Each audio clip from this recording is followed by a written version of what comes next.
Assalamualaikum warahmatullahi wabarakatuh.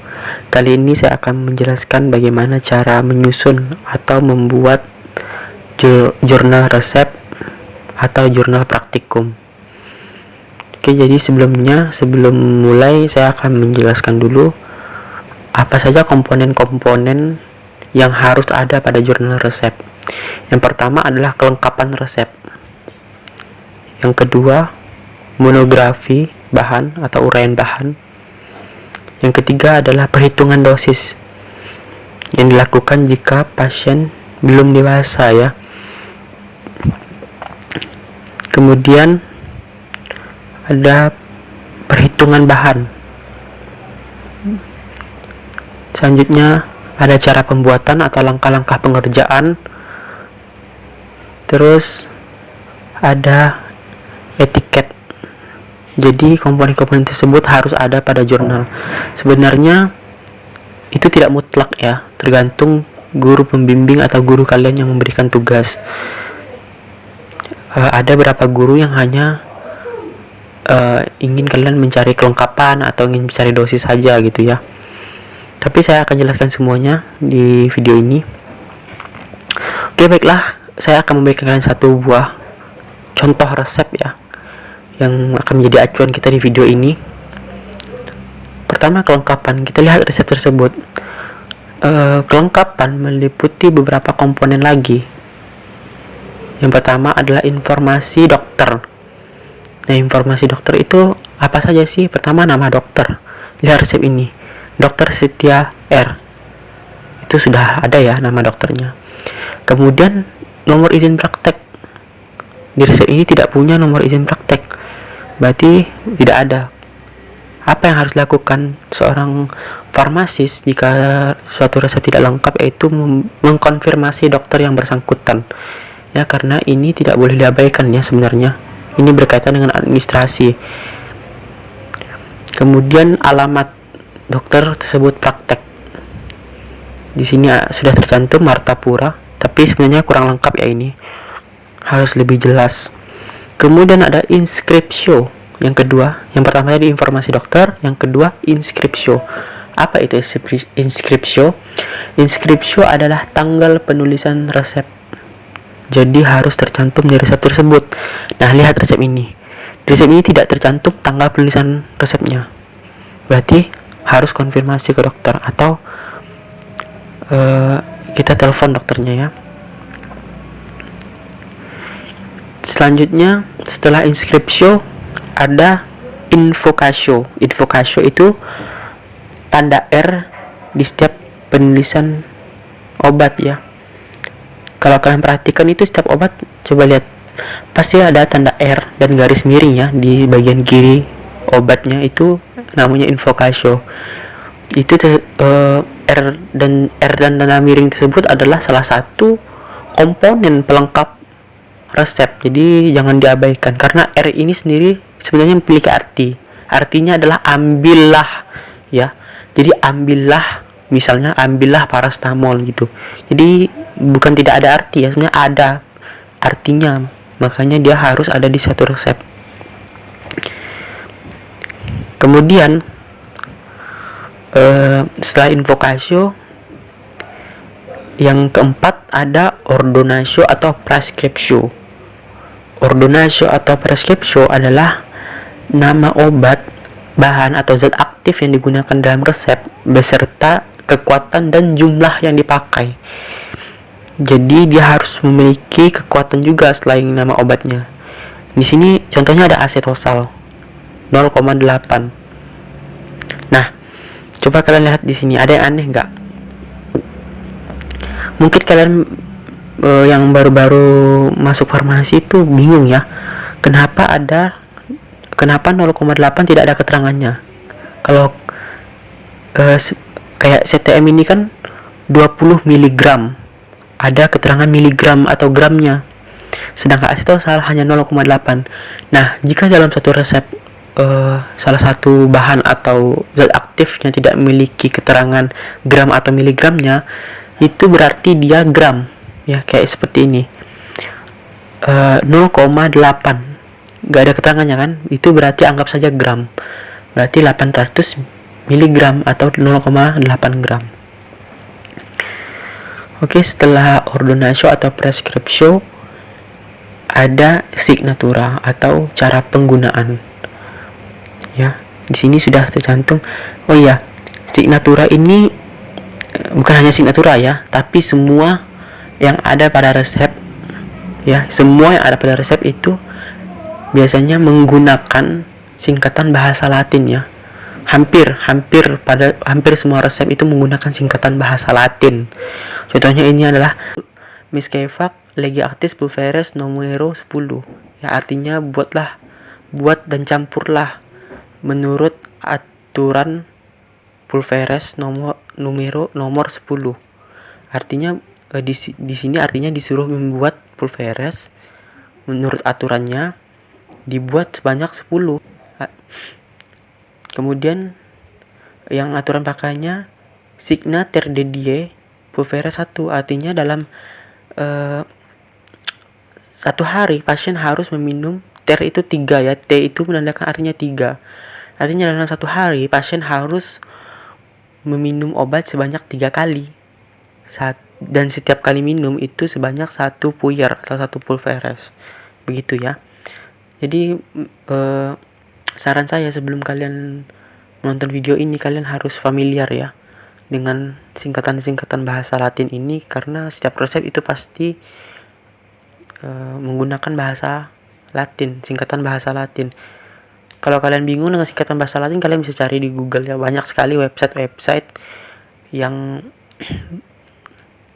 menjelaskan tentang kepanjangan atau arti-arti setiap singkatan bahasa Latin ini.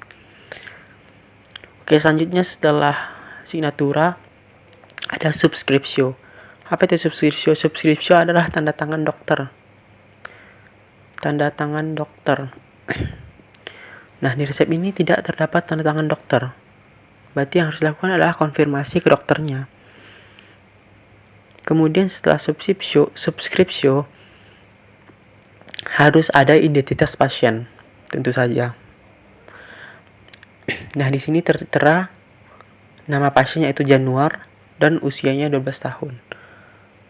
Sebenarnya tidak mesti usia, bisa menggunakan berat badan. Nah, berat badan atau usia ini bisa digunakan untuk menghitung dosis ya. Menghitung dosis. Selanjutnya adalah monografi. Setelah kelengkapan resep, yang kedua adalah monografi.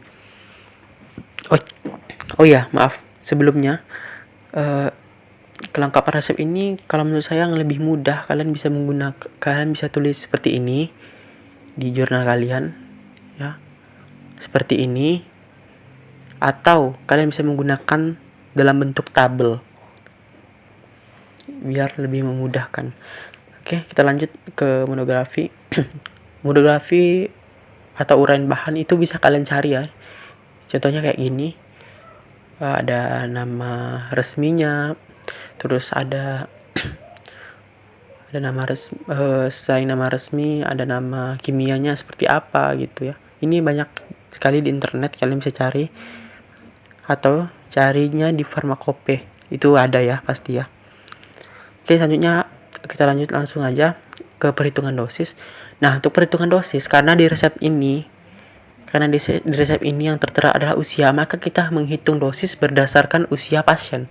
Kita lihat 12 tahun itu masih anak atau dewasa. Kalau usianya sudah dewasa, berarti kita tidak perlu konversi dosisnya lagi. Karena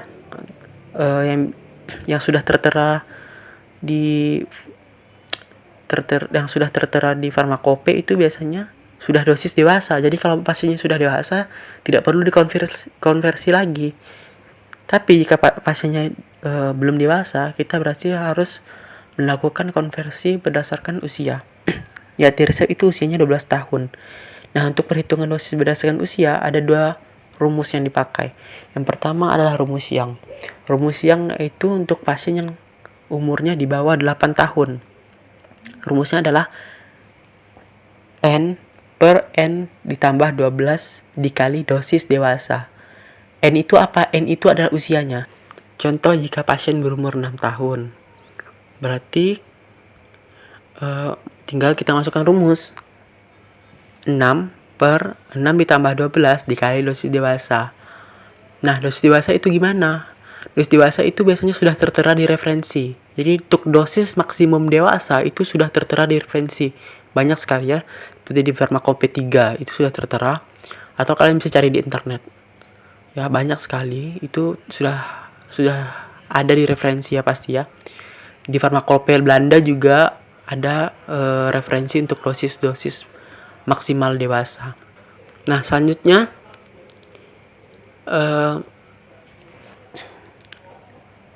selain rumus Young, kita bisa menggunakan rumus Dilling. Rumus Dilling digunakan jika pasien berumur 8 atau lebih dari 8 tahun. Jadi 8 tahun lebih itu 8 tahun atau 8 tahun lebih itu bisa menggunakan rumus Dilling. Rumus Dilling adalah N per 20 dikali dosis dewasa. Sama seperti rumus Young, di mana N adalah umur si pasien. Jadi, rumus apa yang harus kita gunakan di dalam perhitungan resep ini? Yaitu rumus Dilling. Karena pasien yang ada di resep ini itu berumur 12 tahun. Ya. Tinggal masukkan saja 12 per 20 dikali 8.000 ya. 12 per 20 dikali 8.000 itu hasilnya 4.800. Berarti dosis maksimal untuk anak usia 12 tahun adalah 4.800. Begitu. Nah, sehari itu 4.800 miligram ya untuk asetosal. Dosis maksimal asetosal untuk anak usia 12 tahun adalah 4.800. Jika lebih berarti obat tidak bisa diserahkan karena overdose. Nah, lihat di resep. 0,8 berarti 0,8 gram. Gram kita konversikan ke miligram, berarti 0,8 gram dikonversikan ke miligram menjadi 800 miligram. Di resep itu perintahnya adalah Miskevac Lege Actis Pulveres nomor 10. Buat dan campurlah menurut aturan Pulveres nomor 10. Jadi 800 itu dibagi 10. 800 mg itu dibagi untuk 10 puyer atau 10 Pulveres. Dibagi ke dalam kertas perkamen sebanyak 10 puyer ya. Berarti 800 dibagi 10 sama dengan 80 mg.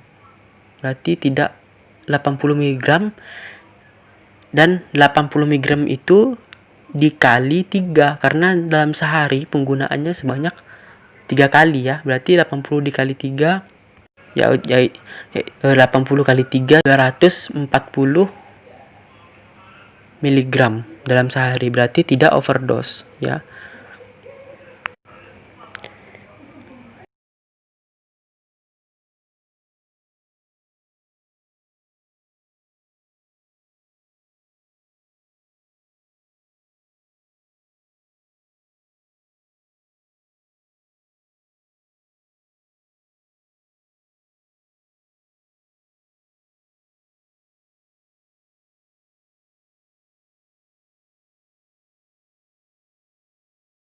Nah, beda halnya jika satu resep itu mempunyai DTD ya.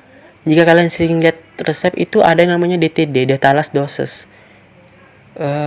Dibuat dengan resep demikian, dibuat dengan takaran demikian, maksudnya maaf, dibuat dengan takaran demikian. Itu artinya bahan-bahan yang ada di atas ini itu kalian kalikan dengan numero. Jadi misalnya 800 mg itu untuk setiap puyer, bukan dibagi. Jadi setiap puyer itu mengandung 800. Sedangkan kalau jika tidak ada DTD-nya atau jika tidak ada data less dosesnya, maka 800 itu untuk semua Pulveres yang ada, semua Pulveres yang akan dibuat. Jadi 800 itu dibagi semua, yaitu 10 Pulveres ya. Kalau di resep ini. Contoh nih, paracetamol 500 mg. Miskevac Pulveres DTD atau data less doses 10. Maka 500 ini harus kalian kalikan 10, karena setiap pulveresnya itu, setiap satu pulveres itu mengandung 500. Berarti jika 10 pulveres, kalian harus mengalihkan 500 dikali 10 begitu. Tapi jika tidak ada DTD-nya, kalian tidak perlu mengalihkannya. Kalian hanya membagi 500 dibagi jumlah tadi, karena 500 itu untuk semua pulveres dibagi ke seluruh puyer yang akan dibuat. Nah, kemudian ada perhitungan bahan. Perhitungan bahan itu sebenarnya mudah ya. Saya berikan contoh perhitungan bahan. Di sini asetosal atau asam asetil salisilat di sini itu 0,8 gram ya, atau 800 mg, dibuat sebanyak 10 pulveres atau 10 puyer. Berarti apa yang harus kalian lakukan? Kalian harus mengali ya, harus kalian. Oke, selanjutnya adalah perhitungan bahan. Nah, di resep ini perhitungan bahannya itu tidak perlu dikalikan atau dibagi dengan apapun, cukup kalian gunakan bahannya sudah tertera. Jadi di sini kan asetosal 0,8 gram atau 800 mg. Segitulah bahannya harus kalian timbang dan kalian ambil. Tapi jika di resep terdapat DTD, maka seperti yang saya bilang, kalian harus mengalihkan untuk bahan yang akan kalian pakai. Jadi misal gliserin guaiacolat 30 mg. Di resep terdapat perintah untuk membuat pulveres DTD sebanyak 3, pulveresnya sebanyak 3. Maka jika ada DTD 30 itu harus kalian kali 3, yaitu 90 mg. Segitulah yang harus kalian ambil dan kalian timbang. Tapi jika di resep tidak ada DTD, maka 30 mg itu yang diambil. Begitu juga dengan resep ini. Resep ini tidak terdapat data last doses, maka ambil saja bahannya sudah tertera, yaitu 0,8 gram atau 800 mg. Oke, selanjutnya ada cara pengerjaannya. Untuk cara pengerjaan itu sebenarnya kalian bisa cari di referensi manapun, itu pasti ada. Kalian bisa cari di internet atau di kalau misalnya resep-resep standar ya, seperti Salep 24 itu kan sudah tertera di formularium nasional. Itu kalian bisa cari di Fornas atau formularium nasional. Terus etiket. Nah, etiket ini penting juga ya, karena ini sebagai acuan pasien ya untuk minum obat. Aturan pakai yang akan dilihat pasien. Jika salah itu fatal ya. Nah, gimana cara membuat etiket? Pertama, kalian harus tahu dulu komponen etiket itu harus ada apa aja.